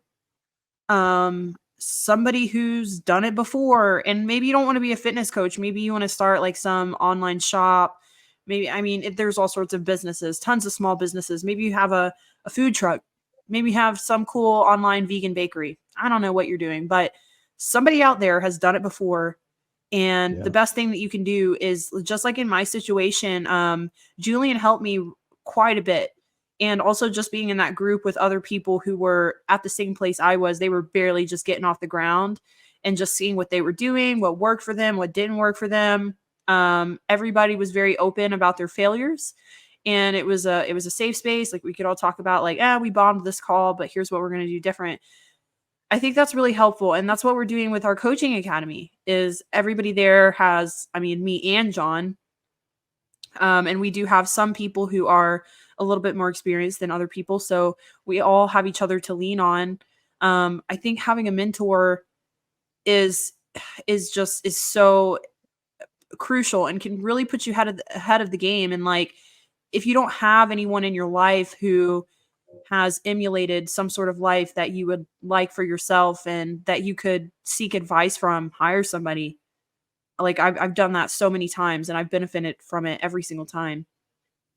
I will say the best decisions I've made in the last couple of years is hiring experts. That is the best decisions I have made for myself. So Brooke is 100% right. Brooke would not be Miss Meatless Muscle if Julian hadn't reached out and Brooke hadn't said yes. I wouldn't be the bodybuilding vegan if I didn't have my own coach for almost 2 years before that, and then my ex telling me that I had to start it. So finding someone you can learn from and reverse engineer. If you want to be a fitness coach, you should have a fitness coach, or go through somewhere like the Vegans Who Lift Academy or another coaching academy. That would be a great spot for you.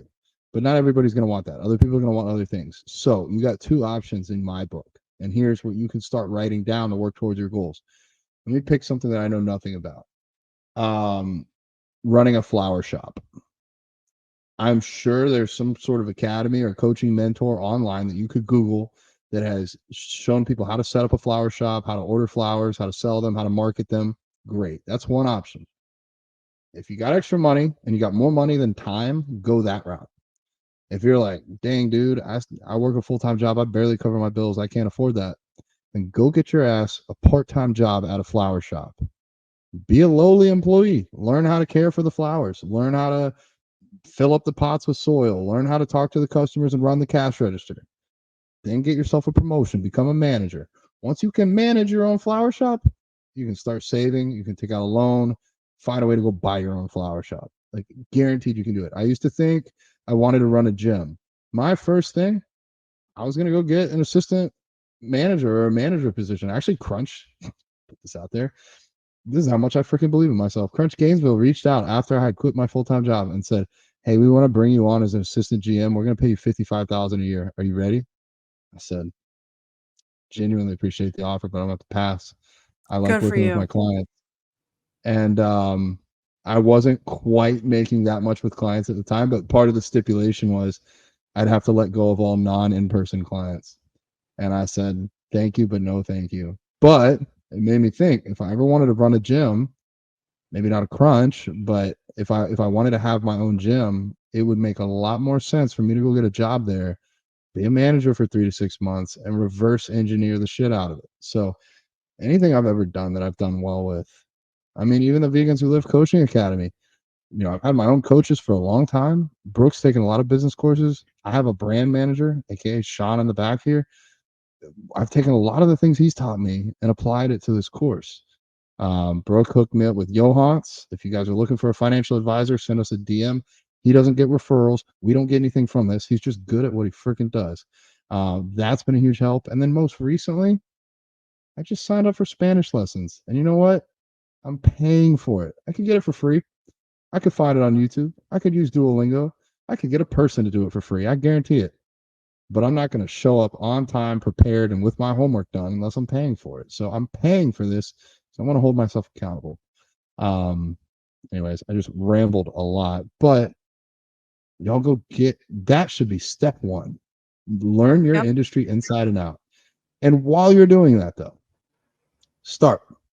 Even if you're at the flower shop and you don't know shit about flowers, find somebody you can put on a wait list. Find somebody that's going to buy a rose from you. Find somebody that's going to take a pot soil class with you.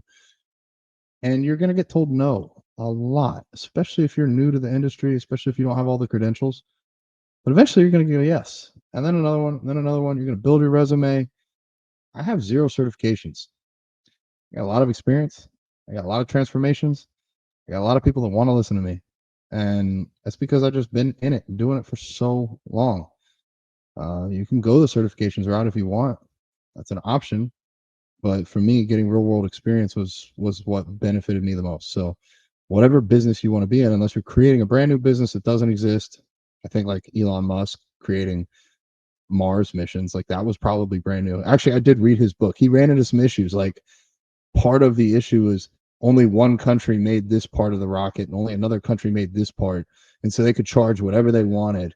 And so he was able to cut the cost down to like 3% of what it normally costs because he cut out all the middlemen and all these countries jacking up the prices. So if you want to be Elon Musk, I might not be able to help you. But outside of that, if you want a semi normal job that's your own business, go learn from somebody that's a little bit above you, hire an expert, get a job, and then do it yourself.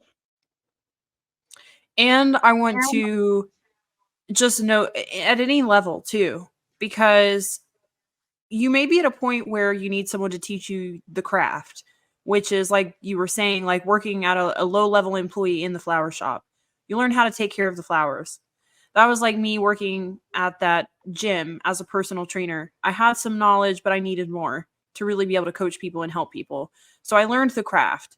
But then it's like, how do you sell your craft? How do you market your craft? You could be a great personal trainer. You could have awesome transformations. You could know everything about what you're doing.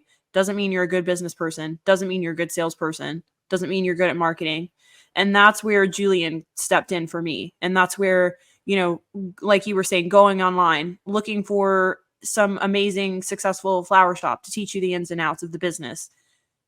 It's a whole different game of like when you're marketing and you're selling, and I mean that's a whole different type of psychology, strategy, everything. So like I said, I was a great personal trainer, but I had no idea how to be a salesperson. I had no idea how to do marketing, and that's where my coaches help me, and that's what we're doing with the coaching academy too. In some ways we are helping some of them figure out how to be good coaches, but mostly we're telling them you have everything you need. You have great content, you have the knowledge, we're here to help you take that to a business level. And that's what's important. So you may be awesome at what you do. You may already be there. If you're not there, then you need to go through the process of learning the craft. And like John said, hire a coach. Like if you want to be a fitness coach, hire your coach. Go through the process. See how they do meal plans. See how they do workouts. Once you got that down, you got the knowledge, then figure out how to market yourself. So I think at any place in your career, you can always benefit from having a mentor, no matter where you're at. Yeah. I think if you're like me and Brooke, like bootstrapping it, starting off on your own, if you're your own CEO, you are the head of finance, you are the head of budgeting, you're the head of marketing, you're the head of day-to-day operation, you're the head of everything, you're the head of HR. How do you want to handle HR complaints on yourself? what are you going to put up with? What are you not? Like, those are all decisions you're going to have to make. And so if you're a vegan coach and you want help, please check us out. Send us a DM. We are starting to take a wait list for the second academy class that we're going to run, probably starting in the next month and a half or so. And I think if you're listening to this years from now, hopefully we're on like class like 20. Because it's really fulfilling. I enjoy it. I enjoy helping people with this aspect because it is hard to learn how to market yourself. If you're not in a vegan or coaching position, the marketing game might be different for your sector, for your field. And in that case, I'm trying to think of like some genuine advice. You can try to do it all yourself. You can create your Instagram account, create a Facebook business page, maybe try running some paid ads. Like, those are all options. But if you're in something completely different, like a flower shop, it doesn't really help to have a great Instagram account. Even if you got 100,000 followers, your flower shop is probably local, probably not shipping flowers. So what I would do is go become friends with people you might think would be your competitors. For me, if I viewed Brooke as like, oh no, I gotta beat Brooke, I gotta be better than Brooke. She's been in this game longer than me, so I'm gonna learn all I can about her and try and beat her. Where the hell would I be? I don't even want to think about where I'd be right now. But like, the people that are in that same spot as you might be able to help you. Go find another flower shop or find something similar to flowers, whatever, and ask them, like, how do you guys do your marketing? Do you do the newspaper? Do you have business cards, referrals? Like, well, how did you build your business? And I mean, some of them might tell you to fuck off, but other ones are going to be genuine people that want to help you. If they truly love flowers and want everybody in the world to have flowers, they're going to help. So I think that's another thing, is like, reach out. I would offer, like, can I take you to lunch and ask you some business questions? Or could I pay you for a consultation? Not just, hey, you're doing the same business as me, I want to copy all your things and give you nothing for it except take your business. That might not work well, but start that conversation. That could be a huge area for you to glean some insight. And it's something I've done. I mean, I'll ask other coaches, where do you primarily get your clients? And then I compare that, and then I try my own things, and I see what works for me. I think I've given Brooke some little tips and tricks here. One that I will even keep a secret. Haha. um, but can't give out everything for free. But yeah, I don't know. I feel like we're rambling. I'm rambling. You're not talking. This is all me. No, I think that was all Yeah. good. Yeah, I think a lot of people, and that was one thing I was kind of surprised about in the vegan community is I will say most people are not very competitive with each other. Now, there are a few exceptions, like some I know personally don't do anything with anybody, no collaborations, nothing. But that's a scarcity mindset.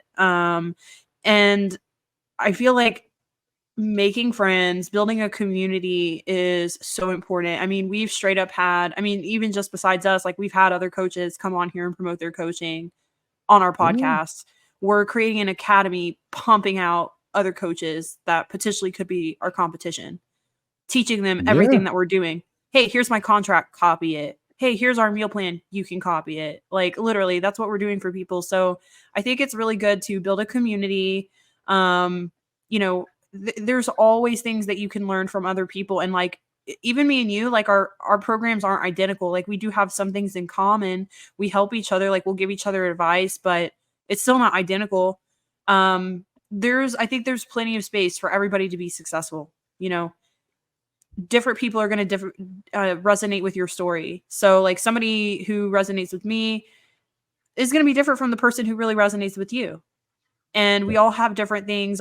We all have different strengths. We all have different stories. So I think that's really good advice, is to not see everyone as competition and to rather build a community with those people. Yes, I agree 100%. And then I was brainstorming as you were saying that, so I'll just jump into something else. Sorry. Yeah, do it. Yeah, we talked about No, that for a but minute. I agree. I was just actually thinking about our academy. We are really like pumping out a bunch of students that could be taking our jobs if they wanted to. But yeah, there's plenty of room, and everybody's unique and everybody's individual and has something different to offer. And I do feel that coaching and fitness and veganism are all growing, so it's not like we're fighting for a smaller pizza that we all have to share. It's a bigger pizza that we're all taking a slice from. Anywho, whatever business you're in, I think the next step, once you've gotten started, that's the first one. Don't even think about this until you're started.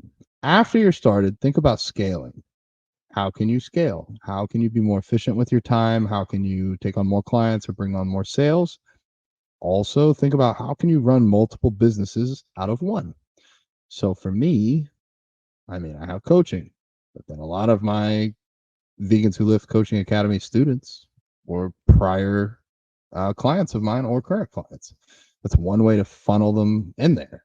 I do affiliate referrals. So people that buy my protein or buy like the Say Grace or buy different supplements, I get a little bit of a payback from there. So I'm finding ways to turn one client into or one customer into many customers. So back to your flower shop. If you got a flower shop, sell the fertilizer, sell the lights for the people that grow plants indoors. Start thinking outside the box. How can you add more value? Maybe you make your world famous cookies at the flower shop so people come from cookies and flowers. There's different ways you can do it. And then I think finally, like, be yourself and add your own touch. I know for me, like, I feel like two things I really do well as a coach that not everybody does. One, I push for form reviews, video form reviews. I encourage clients to send me those. They take a lot of time. There are days that I do not feel like watching 30, 40, 50 videos of clients, but I do because that's one of the best ways I can help them with their exercises. So that's one. The second thing, I will often ask them how they're feeling. I do have on their check-in form, their weekly check-in form, what's something you're grateful for this week? That's usually if I've fixed it on all of them now, it's the first question they answer. Before, how are their bowel movements? Before, how is their sleep? How is their training? It's, what are you grateful for? I want to put you back into that positive mindset. Even one little thing, no matter how bad your week was, find something that you're grateful for. And so, like, some of what I do is mindset coaching. I had a client. Oh, I got to shout this out. He said, I think he said, I'm sorry. My form was bad here. I was really off balance on these Bulgarian split squats. I was actually reviewing that video this morning. And I said, I don't want and I don't need any sorries out of you. I appreciate you doing something hard. Bulgarian split squats are not easy. They're not always fun, and they take a ton of balance. I appreciate you stepping outside your comfort zone and doing something you're not good at now so that you can be good at it later. And that's where I want to come from. I want to encourage these people. Anyways, that's my own little spin. I'm Mr. Positivity combined with sending me videos. That's my style of coaching. Not everybody does that. And so anybody listening with your style of coaching or with your business, you can add your own twists that are unique to you. That's how you're gonna stand out from the rest. That's why there's never too many people in one industry, because you can always revolutionize that industry and make it your own. So anyways, I digress. That's getting long-winded. Yeah, I think that's a great point. A lot of people separate like personal life and business, and depending on what your industry is, sometimes it's beneficial to tell those personal stories, like the obstacles you've personally overcome. And sometimes it's really hard to do that. It's hard to be vulnerable, but it almost always pays off. Like my post about me gaining weight, that was a really hard post for me to make, and I put that off forever and ever and ever. But I really wanted to make it because I wanted to be authentic. I wanted to be real. I wanted to be honest. And like, I just kind of had an epiphany that like so many women feel exactly how I do. Like, and they need to know that I feel this way. And it's like probably my best post in the past 3 months. So, it's like it truly helps when you're honest about your story, you're authentic to yourself.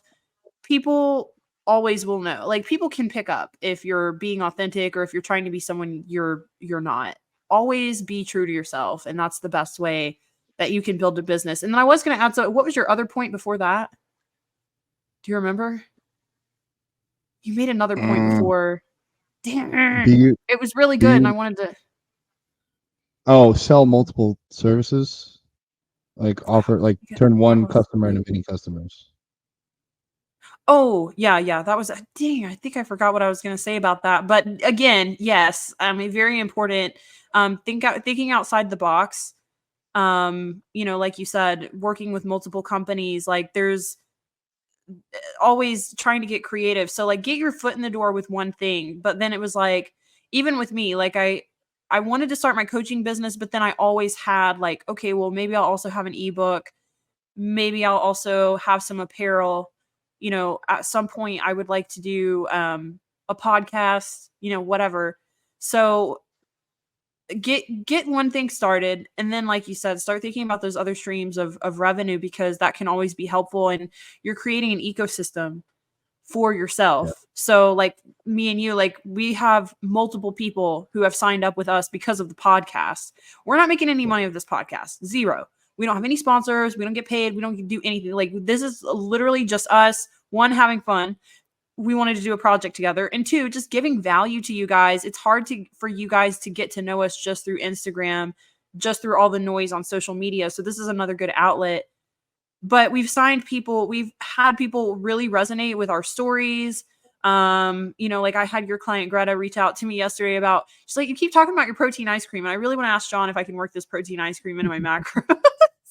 Just stuff Oh, like that. It creates new conversations. It creates more people in your community. And so it's just another way to continue to create leads for yourself. But even if they don't convert to clients, just having people support you and share your stuff is important. Maybe they don't spend a dime, but they might share a post, or they might share an experience, or, oh, I heard something hilarious on this podcast, this Vegans Who Live podcast, and maybe that person who's listening needs your help. So I definitely feel like creating those relationships through other companies, through other people, through other ways of engagement is really important for building your network. yes. And so if you enjoy this podcast and wanted to keep going and be here, share it with all the people. Give us a review, a rating, a 5-star rating on Spotify or wherever you listen. Like that would make my day. So I know you're listening. I know you're thinking about it. Go do it. Go do it. I'm waiting. Yes. Thank you for doing it. You rock. Speaking of someone else who rocks, we got Tyler Grimm. He's a friend of mine. He dropped a question for us. I told him I promised we would answer it on this one. I try and play it on my phone. Sean might add it in post production, but Brooke, let me know if you can hear it. Okay. Hey guys, Tyler Eats Vegan here. Huge fan of you both. My question, and hopefully I'm not 100% caught up in the podcast, so I hope you didn't already answer this. But when you're on a cut, like you're, low calories, trying to lose weight, how do you handle workouts when you have like zero energy, if that makes sense? Should you stay at full capacity? Should you lower your weights a little bit? I noticed that when I get to like day 4 or 5, I'm super drained, and it's pure willpower that's pushing me through these workouts. And I'm just wondering if you're supposed to fight through it, or go less. Just listening to my body feels like I should eat a little bit more, but at the same time, my goal is to lose fat so that I can then start bulking again. So I hope that all makes sense. Thank you. Right. Thank you, Tyler. Ooh. And he goes by Tyler Eats Vegan on Instagram. I'm like 99% sure that's correct. Couple things. I pull up Instagram to check, and Brooke, you're the first person on there on my feed. I think that Anyways, was right. I looked him up. Yeah. yeah, to answer Tyler's question here, jumping right in, stimulants. Just do crazy amounts of stimulants, whether that's caffeine or like the hard stuff. No, I'm just kidding. Stimulants do help, but it's kind of a double-edged sword. I'm going to answer one part that stuck out to me, and then I'll let Brooke field part of the question. We can bounce it back and forth. He said by the 4th or 5th day. I don't know about you, but I'm not training, especially in a deficit, 4 or 5 days in a row. I need more rest days than that. Like I'll go maybe 3, and then I'm getting a day off. Today is my day off. Oh my gosh, I was so looking forward to it, and I only trained the last 2 days. So if you're training hard and you're not eating a ton, you might need more rest days. For one. I totally agree. I was gonna say caffeine. can be really, really helpful just to give you a little bit of a boost if you're in a big deficit. But yeah, same. I don't ever train 4 or 5 days in a row. I would be wiped. That would definitely impact my performance. So, even if you're not in deficit, that probably would impact your performance at some point. Typically I'm doing like really lately, I've like 2 days on, 1 day off. That's kind of helped me quite a bit.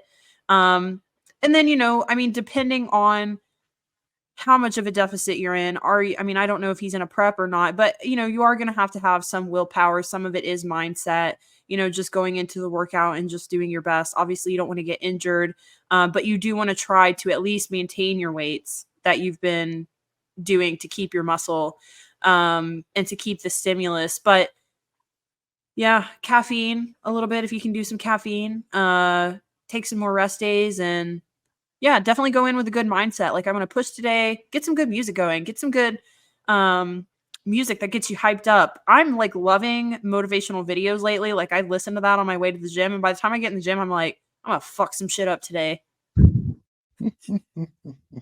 Oh, I love it. I agree with everything there. Some of it is mindset. And then some of it too. I mean, like if you're deep in prep or deep in a cut, you're just not going to be at your all-time best every day you walk in the gym. And so for me, when I'm in prep, I try my hardest to hang on to the weights I'm using. Like, let's say I'm doing, just make up some numbers here, 225 for 10 reps. Maybe by the end of that prep, I'm like 225 for 7 reps or 6. If it goes like below 6, I need to drop some weight. But I try my best to keep the weight on the bar the same, even if I lose a few reps. That's like an acceptable thing to me. I feel like that's easier than going from like 225 down to 200 pounds for 10 reps. It's like, for me, it feels more like I've lost strength when I do it that way. So a couple things there. But I mean, I would assess your rate of loss. If you're losing more than 1% of your body weight per week, you might be, and this is like on average, long term, not just like a quick little water cut or something like that. But like if you've been losing for a month now and you're 200 pounds, 1% of 200 pounds is 2.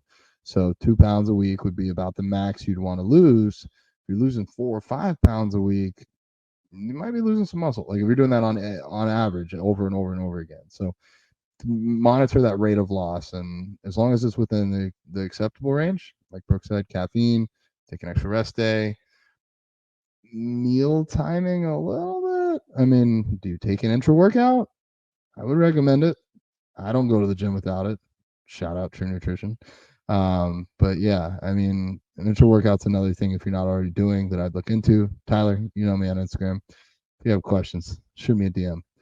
If anybody else wants to be an awesome freaking person like Tyler, shoot us your message at veganswholiftpodcast.com, and we would love to give you a shout out on here.